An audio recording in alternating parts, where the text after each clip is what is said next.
ఏలూరు శ్రీనివాస్ అనే ఎదవయ్యుడు వీడు జనాల్ని మ్యానిపులేట్ చేసి మతాన్ని అడ్డం పెట్టుకొని మొత్తం అందరినీ ఈ సనాతన ధర్మాన్ని మంట కలుపుతానికి వచ్చిన పనికిమాలిన ఎదవ. ఈ ఎదవని సపోర్ట్ చేసిన వాళ్ళు ఎవరైనా సరే వాళ్ళంత అజ్ఞానులు ఉండరు ఈ దేశంలో. ఇలాంటి ఎదవల్ని ఎంత తొందరగా బహిష్కరిస్తే అంత మంచిది, ఎంత తొందరగా అవాయిడ్ చేస్తే అంత మంచిది. ఈ సమాజానికి పట్టిన చీడ పురుగులేలో ఇలాంటి వాళ్ళని ఎంకరేజ్ చేయొద్దు అసలు ఎప్పుడు కూడా. మీరు నేను దయచేసి కోరుకుంటున్నా, మీ తరపు నుంచి నేను కోరుకునేది అంటే వాడు ఎక్కడ కనబడినా వాడికి సరిగ్గా మైక్ కూడా పెట్టొద్దు దయచేసి. ఈ మీడియా మిత్రులు నేను ఒకటే కోరుకుంటున్నా, మీ వ్యూస్ కోసమో మీ స్వలాభం కోసం చూసుకుంటే రేపొద్దున్న సమాజం భ్రష్టపట్టిపోద్ది. అవునా కదా? అదే కదా, అంటే తెలియాలి.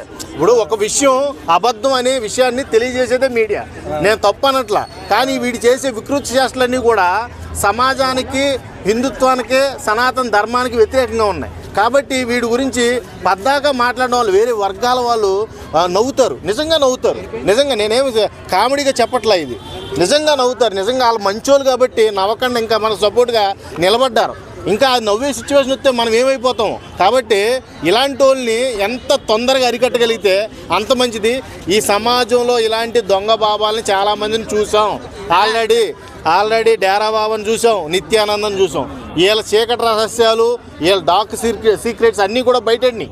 కాకపోతే వాళ్ళ ఆధ్యాత్మికంగా గురువుల్లాగా వాళ్ళకి కొంత జ్ఞానం ఉంది. వీడికి అసలు నిషాని, వీడికి అసలు ఏం మ్యాటర్ లేదు.